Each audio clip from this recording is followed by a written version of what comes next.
జీవన పనులపై పవన్ ఆరా 5 ఏళ్లు ఖర్చు చేసిన నిధులపై నివేదిక ఇవ్వాలని ఆదేశం.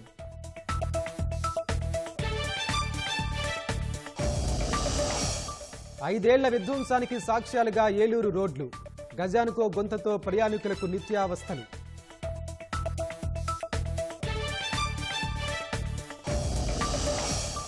బెంగాల్లో భారీ వర్షాలు, పలు జిల్లాలకు రెడ్ అలర్ట్. జలదిగ్బంధంలోనే కోల్కతా విమానాశ్రయం.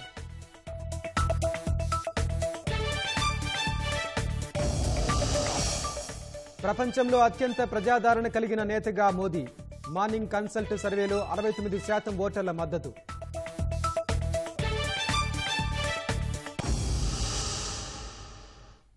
అల్లూరు జిల్లా రంపచోడవరం మండలంలో ఎడతెరిపిలేని వర్షాలతో కొండ వాగులు పొంగి ప్రవహిస్తున్నాయి. రాకపోకలు నిలిచిపోయి గిరిజనులు తీవ్ర ఇబ్బందులు పడుతున్నారు. రంపచోడవరం మండలం ఆకూరు పంచాయతీ ప్రజలు తాళ్ల సాయంతో ప్రమాదకరంగా వాగులు దాటుతున్నారు. ప్రతిసారి ఈ పరిస్థితి తప్పడం లేదని వంతెనలు నిర్మించి కష్టాలు తీర్చాలని ప్రభుత్వాన్ని కోరుతున్నారు.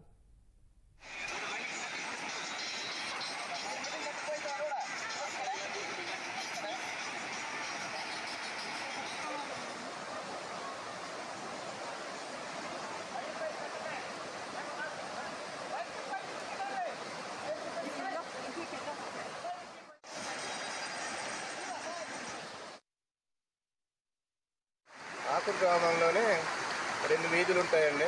2 వీధులు అయితే ఒకటి కాలువ అవతల గొర్రె వీధి అని, అందులో ఒక 20 ఇళ్ళు ఉంటాయండి. ఈ 20 ఇళ్ళు ఉన్న మా వీధికి చుట్టుపక్కల కాలువనండి. చుట్టుపక్కల కాలువ అయితే అసలు యువతల వీధికి అవతల వీధికి దేనికన్నా దాటాలన్నా నిత్యావసర వస్తువులు తెచ్చుకుందామని చాలా ఇబ్బందిగా ఉందండి. ఇటీవల వచ్చే వర్షాల వల్ల ఈ వర్షాలు పొంగి పొంగిపోతున్నాయండి. ఇటీవల బడిగుంట ఇన్సిడెంట్ కూడా చూస్తున్నారు అండి తమ గవర్నమెంట్ వారు కూడా. కాబట్టి మాకు కాలువకి దయచేసి ఇప్పుడున్న గవర్నమెంట్ ఈ కాలువకి మన చిన్న వంతెన మా యందు దయ ఉంచి ఏర్పాటు చేస్తారని మన ఎమ్మెల్యే గారిని కోరుతున్నామండి మా గ్రామం తరఫున.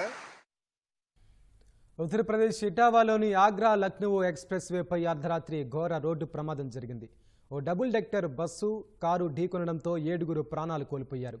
25 మంది గాయపడ్డారు. ఘటనా సమయంలో డబుల్ డెక్కర్ బస్సు రాయ్బరేలీ నుంచి ఢిల్లీకి వెళ్తోందని పోలీసులు తెలిపారు. బస్సులో 60 మంది ప్రయాణికులున్నారని, వారిలో 4 ప్రాణాలు కోల్పోయారని చెప్పారు. గాయపడ్డ వారిని సమీపంలోని ఆసుపత్రికి తరలించారు. కారులో ఉన్న 3 వ్యక్తులు అక్కడికక్కడే ప్రాణాలు కోల్పోయారని పోలీసులు తెలిపారు. రాష్ట్ర వ్యాప్తంగా సంచలనం సృష్టించిన మదనపల్లె దస్త్రాల దహనం కేసు దర్యాప్తులో మరో అడుగు ముందుకు పడింది. భూ ఆక్రమాల్లో ఆరోపణలు ఎదుర్కొంటున్న వైసీపీ నేతలపై నాన్ బెయిలబుల్ కేసులు నమోదయ్యాయి. పోలీసులు తదుపరి కార్యాచరణకు సిద్ధమవుతుండటంతో వైసీపీ నేతల గుండెల్లో రైళ్లు పరిగెడుతున్నాయి. అరెస్టు నుంచి తప్పించుకునేందుకు పెద్దిరెడ్డి ప్రధాన అనుచరుడు సహా ఇతరులు ముందస్తు బెయిల్ కోసం కోర్టును ఆశ్రయించడం వల్ల కేసు ఆసక్తికరంగా మారింది.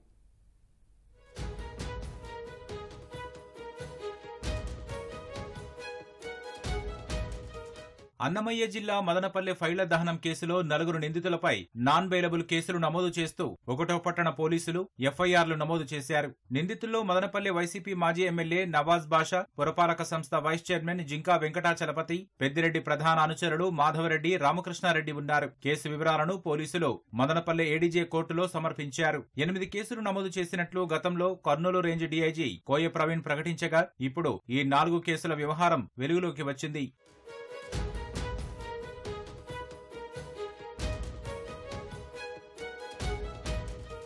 నిందితుల ఇళ్లలో పోలీసులు సోదాలు నిర్వహించగా వారి దగ్గర ఉండకూడని భూముల పత్రాలు లభించాయి. మాజీ ఎమ్మెల్యే నవాజ్ బాషా ఇంటి నుంచి 8 దస్త్రాలు స్వాధీనం చేసుకోగా ₹1 పైబడి భూముల క్రయ విక్రయాలకు సంబంధించిన దస్తావేజులు ఉన్నట్లు ఎఫ్ఐఆర్లో నమోదు చేశారు. వెంకటాచలపతి ఇంటి నుంచి స్వాధీనం చేసుకున్న 10 దస్త్రాల్లో మదనపల్లె తహసీల్దార్ కార్యాలయంలో ఉండాల్సిన ప్రొసీడింగ్స్ దస్త్రాల జిరాక్స్ పత్రాలు ఉన్నట్లు ఎఫ్ఐఆర్లో వివరించారు. మాధవరెడ్డి నివాసంలో 59, రామకృష్ణారెడ్డి నివాసం నుంచి 124 దస్త్రాలు లభించినట్లు ఎఫ్ఐఆర్ ఎఫ్ఐఆర్ కాపీలో పొందుపరిచారు. వీటి ఆధారంగా వీరిపై నాన్ బెయిలబుల్ కేసులు నమోదు చేశారు. నిందితులపై ఫోర్జరీ, ప్రభుత్వ రికార్డుల ఫోర్జరీ రికార్డులు దగ్గర ఉంచుకోవడం, దొంగతనం, దొంగ సొత్తు ఉంచుకోవడం, సాక్ష్యాలు చెరిపివేయడం, నిందితులకు సహకరించడం తదితర సెక్షన్ల కింద కేసులు నమోదు చేశారు. వైసీపీ నేతలు అరెస్టు నుంచి తప్పించుకునేందుకు ప్రయత్నాలు చేస్తున్నారు. ముందస్తు బెయిల్ కోరుతూ కోర్టులో పిటిషన్ వేశారు. నమోదు చేసిన కేసుల వివరాలను తెలపాలని, తమపై ఎలాంటి చర్యలు తీసుకోకుండా ఆదేశాలు జారీ చేయాలని కోరుతూ వైసీపీ నేతలు కోర్టు గడప తొక్కారు. వైసీపీ నేతల ఇళ్లలో స్వాధీనం చేసుకున్న దస్త్రాలే కీలకంగా మారనున్నట్లు తెలుస్తోంది.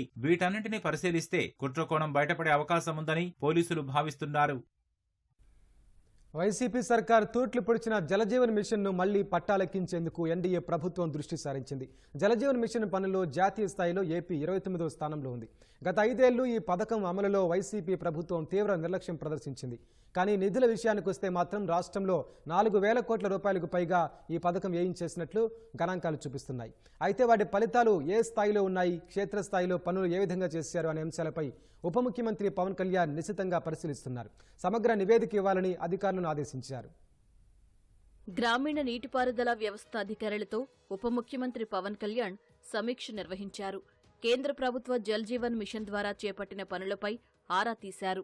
ఈ పథకం కింద కేంద్రం నుంచి 4,000 కోట్ల రూపాయలకు పైగా వ్యయం చేసినట్లు గణాంకాలు చెబుతున్నాయి.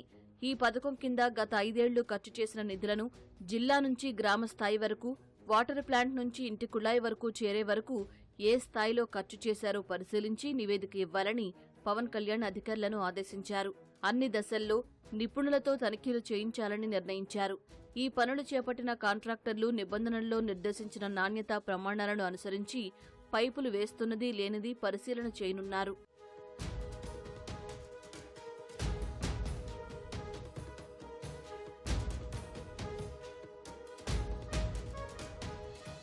గ్రామాలకు రక్షిత తాగునీటి సరఫరాకు సంబంధించిన ప్లాంట్ల నిర్మాణం, పైప్ లైన్లు, ఇంటింటికి కుళాయిలు సమకూర్చడం వంటి పనుల పురోగతిలో ఆంధ్రప్రదేశ్ దేశంలోనే చాలా వెనుకబడి ఉంది. ప్రాజెక్టు ఆర్థిక వ్యవహారాలు, సాంకేతిక అంశాల నుంచి అంతిమంగా ఇంటింటికి కుళాయి ద్వారా తాగునీరు సరఫరా చేయడం వరకు జలశక్తి శాఖ నిర్దేశించిన ప్రమాణాలకు అనుగుణంగా పనులు పూర్తి చేయాలని సంబంధిత అధికారులకు ఉప ముఖ్యమంత్రి ఆదేశించారు. జలజీవన్ మిషన్ పనుల్లో పురోగతి కనిపించాలని, ఇప్పటికే 11 రాష్ట్రాలు 100% లక్ష్యాన్ని చేరుకున్నాయని, ఈ ఏడాది ఆ జాబితాలో రాష్ట్రం కూడా ఉండాలని పవన్ స్పష్టం చేశారు. జల్ జీవన్ మిషన్ ద్వారా రాష్ట్రంలో విలువైన పనులు చేపట్టే అవకాశం ఉంది. అయితే గత పాలకులు మ్యాచింగ్ గ్రాంట్ ఇవ్వకపోవడంతో కేంద్రం నుంచి నిధులు విడుదల కాలేదు. విడుదలైన నిధులను కూడా సద్వినియోగం చేశారా లేదా అనే విషయంపైన పవన్ కళ్యాణ్ వివరాలు ఇవ్వాలని ఆదేశించారు.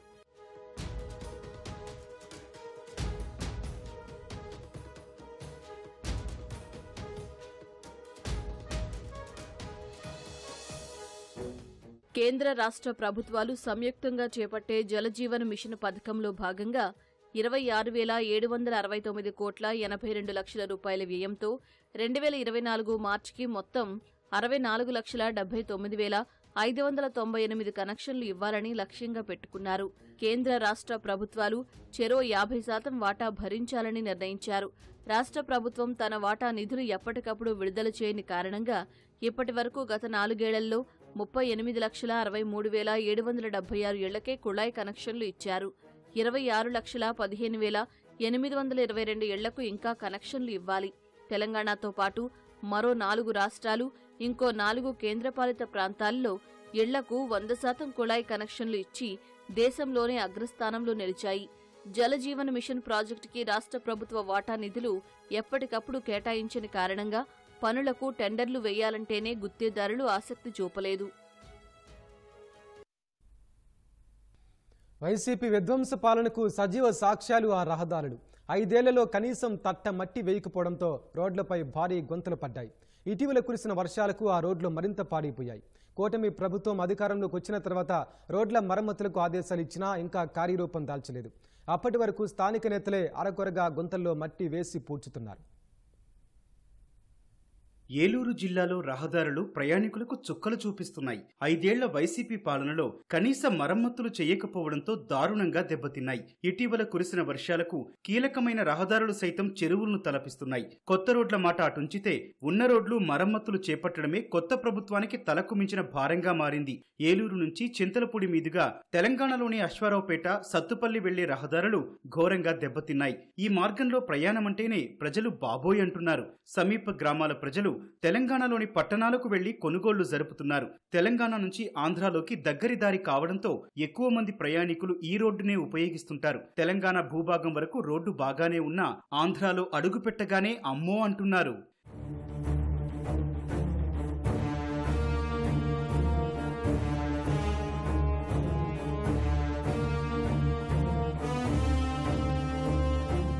అసలు ఏలూరు సత్తుపల్లి తిరిగి ఆటోలు మొత్తం పాడైపోయినాయి. ఈ గోతుల వల్ల ఇప్పటికి నేను 3వ సారి జోకర్లు అయిపోయటం, బేరింగ్లు అయిపోయటం.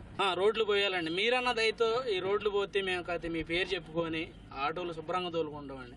లేదంటే ఇక ఈ ఆటోలన్నింటినీ తీసుకెళ్లి ఆడన్న తగలబెడతాం తప్ప ఏం మాకు ఉపయోగం. గత 4-5 సంవత్సరాల నుండి ఈ రోడ్డు చాలా దారుణంగా అధ్వానంగా తయారయ్యి మనుషులు వెళ్ళడానికి కానీ కనీసం బైక్ వెళ్ళే పరిస్థితి కూడా లేదు. కార్లు బస్సులే కాకుండా చిన్న బండిల్నా కానీ దుమ్ముతూ అసలు ఈ రోడ్డు పక్కన ఎవరు ఉండలేక చాలా నాయన ఇబ్బందులు పడి ఎన్నోసార్లు చెప్పినా పట్టించుకున్న దిక్కు లేదు. డ్రైనేజీ చేయలేదు. డ్రైనేజీ లేకుండా గోతులు తవ్వేసి నీళ్లు వెళ్లకుండా చేశారు. మధ్యన ఈ వర్షానికి మరీ ఘోరంగా పోయింది. చింతలపూడి నుంచి జీలుగుమిల్లి మీదుగా అశ్వారావుపేట వెళ్లే రహదారి గురించి ఎంత తక్కువ మాట్లాడుకుంటే అంత మంచిది. 5 ఏళ్లుగా నిర్వహణ లేకపోవడంతో ఇటీవల కురిసిన వర్షాలకు దారుణంగా మారిపోయింది. రహదారిపై భారీ గుంతలు ప్రయాణికులను భయాందోళనకు గురిచేస్తున్నాయి. జంగారెడ్డి గూడెం నుంచి ఏలూరు వైపు వెళ్లే రహదారిలోనూ గజానికో గొయ్యి పడింది. గత ప్రభుత్వ హయాంలో ఈ రహదారి మరమ్మతులకు నిధులు మంజూరైనా జగన్ సర్కారు బిల్లులు ఇవ్వదన్న భయంతో గుత్తేదారులు ముందుకు రాలేదు. స్థానికుల విజ్ఞప్తితో ఎమ్మెల్యే తాత్కాలికంగా గుంతల రోడ్డులో మట్టి రాళ్లు వేసి రాకపోకలు సాగించే ఏర్పాట్లు చేశారు.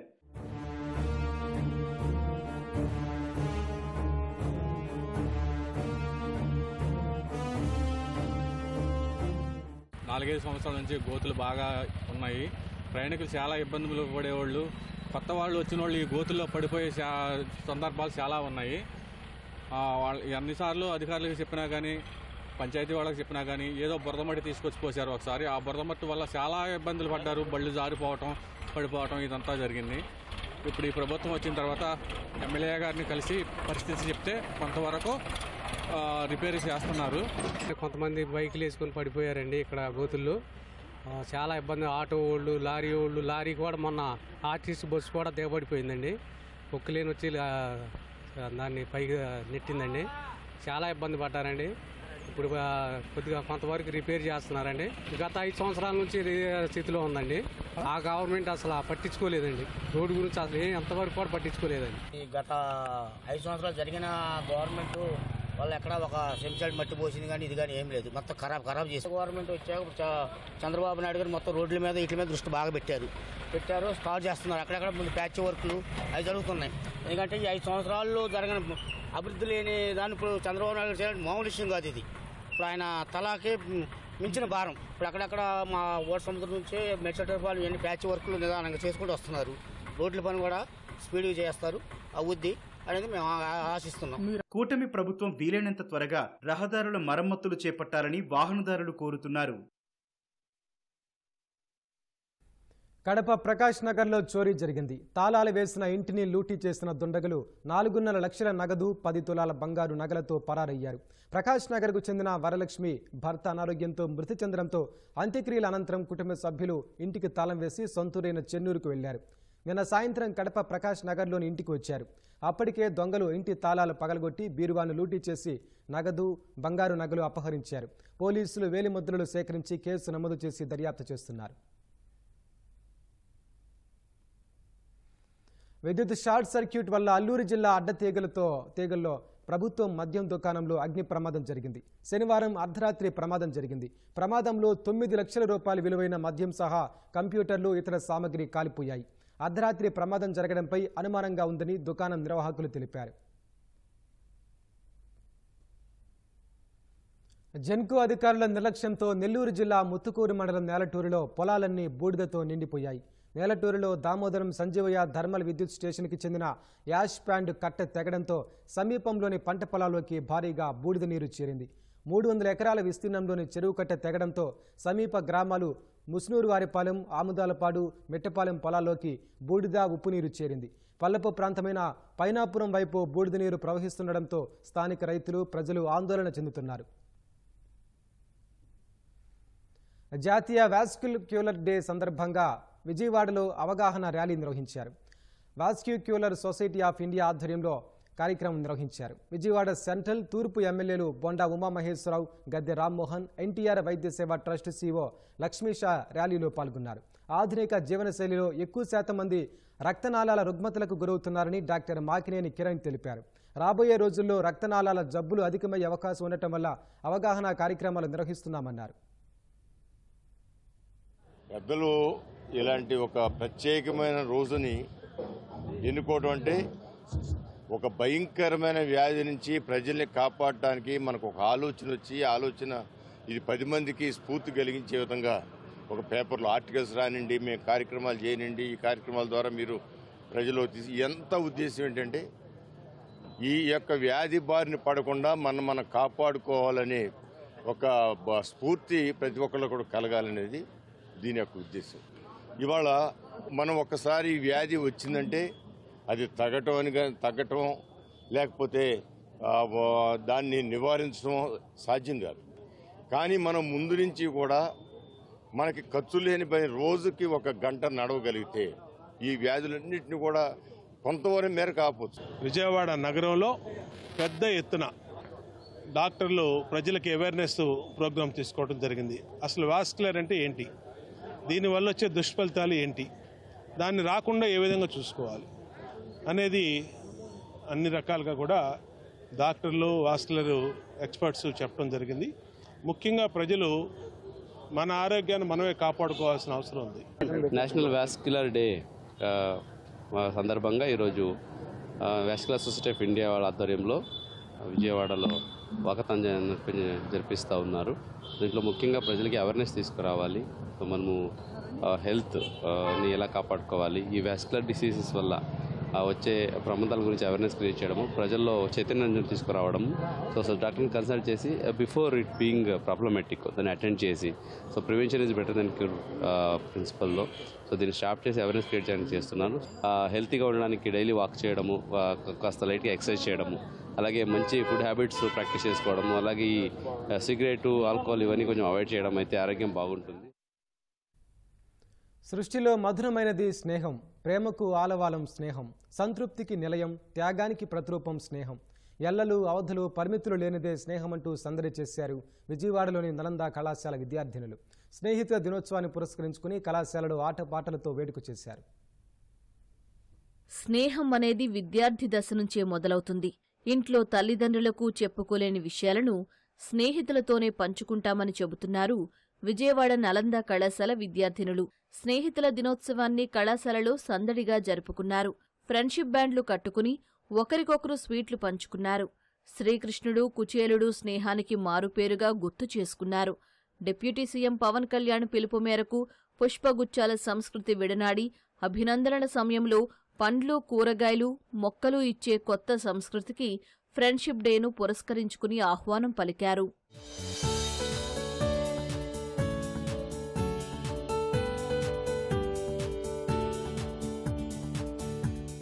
ఫ్రెండ్షిప్ డే అంటే బేసిక్గా అందరం ఎటువంటి రిలీజనల్ డిఫరెన్స్ లేకుండా, అలాగే మేము అంటే ఆ క్యాస్ట్ ఫీలింగ్ అట్లాంటివి ఏం లేకుండా అందరం ఫ్రెండ్స్ అందరం కలిసి జాయ్ఫుల్గా ఎంజాయ్ చేస్తూ జరుపుకుంటాము మేము మా కాలేజ్లో. అందరికన్నా ఎక్కువ అన్నీ షేర్ చేసేది ఫ్రెండ్స్తోనే కాబట్టి మేము ఎక్కువ ప్రతి ఎమోషన్ కూడా ఫ్రెండ్స్తో షేర్ చేసుకుంటాం కాబట్టి ఫ్రెండ్షిప్ డే అనేది ఎక్కువ సెలబ్రేట్ చేసుకుంటాం మేము చాలా హ్యాపీగా. ఏ ప్రాబ్లం వచ్చినా సరే నా ఫ్రెండ్స్ నాకు చాలా సపోర్ట్ చేస్తారు. ఇంకా నేను ఏం అంటే ఇంట్లో కూడా షేర్ చేసుకోను. నేను అసలు ఇంట్లో అంత ఎక్కువ మాట్లాడను. అలాంటివి అన్నీ నేను మా ఫ్రెండ్స్కి షేర్ చేసుకుంటాను. వాళ్ళు ఏ ప్రాబ్లం వచ్చినా సరే ఫస్ట్ నాకు హెల్ప్ చేస్తారు. జాతి భేదాలు కానీ, కాస్ట్ కానీ, రంగు భేదాలు కానీ అస్సలు ఉండకూడదు ఫ్రెండ్షిప్లో. ఫ్రెండ్స్ అనేది 2 టైప్స్. ఒకళ్ళేమో గుడ్ లెసన్ నేర్పిస్తారు, ఇంకొకళ్ళేమో లెసన్లో కూడా బ్యాడ్గా కూడా నేర్పిస్తారు. నాకు 10th నుండి ఇంటర్కి వచ్చేసి జస్ట్ ఫ్రెండ్స్, కానీ గుడ్ ఫ్రెండ్స్ అనేది ఎలా తెలిసిందంటే కాలేజ్కి వచ్చిన తర్వాతే. అందరూ గుడ్ ఫ్రెండ్స్కి నుండి బ్యాడ్ ఫ్రెండ్స్కి డిఫరెన్స్ తెలుసుకొని, ఒకవేళ బ్యాడ్ ఫ్రెండ్స్ ఉన్నా కూడా వాళ్ళకి మీకు బ్యాడ్ చేసినా కూడా వాళ్ళకి మంచి చేయాలని కోరుకుంటున్నాను. స్నేహితుల దినోత్సవాన్ని పురస్కరించుకుని విద్యార్థినుల్లో సామాజిక బాధ్యత పెంపొందించేలా కళాశాలలో కార్యక్రమాలు నిర్వహించినట్లు ప్రిన్సిపల్ అనురాధ తెలిపారు. విద్యార్థుల్లో సామాజిక బాధ్యత పెంపొందించేలాగా ఫ్రెండ్షిప్ డేను వినూత్నంగా జరుపుకోవడానికి మా విద్యార్థులందరూ ఈరోజు మన మంగళగిరిలో ఒక ఆర్ఫనేజ్లో విజిట్ చేసి స్టూడెంట్స్ అందరూ ఫ్రెండ్షిప్ డే కోసం ఏమైతే వాళ్ళు ఖర్చు పెట్టదలుచుకున్నారో కొంత అమౌంట్ని వాళ్ళు కంట్రిబ్యూట్ చేసి సో ఆర్ఫనేజ్కి వెళ్ళి అక్కడ వాళ్ళకి కావాల్సిన బ్యాగ్స్, బుక్స్ అండ్ అవసరమైన వస్తువులన్నీ అందజేస్తూ అండ్ వాళ్ళందరికీ కూడా ఒక భరోసా కల్పిస్తూ, ఫ్రెండ్ అంటే ధైర్యం, కాన్ఫిడెన్స్, మీకు మేము ఉన్నామనే భరోసా.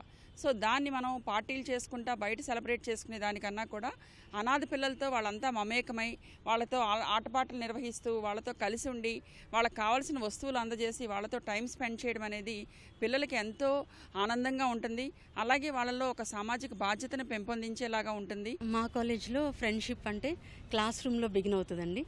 అది లెసన్స్ కానివ్వండి, లేకపోతే యాక్టివిటీ బేస్డ్ ఆర్ ఏది నేర్చుకున్నా కూడా మేము మా స్టూడెంట్స్తో ఆ ఫ్రెండ్షిప్ అనేది మేము మెయింటైన్ చేస్తూ వాళ్ళకి అర్థమయ్యేలాగా చెప్తూ, అలాగే క్లాస్ బయట కూడా ఎట్లాగా బిహేవ్ చేయాలి, ఇదంతా కూడా ఫ్రెండ్లీ నేచర్లోనే మా కాలేజ్లో ప్రతిదీ నడుస్తూ ఉంటుంది. జీవితంలో మంచి స్నేహితులు దొరకడం కష్టమని, అలాంటి వారిని చేజార్చుకోకుండా ఉండటమే స్నేహితులకిచ్చే నిజమైన విలువని విద్యార్థినులు తెలిపారు.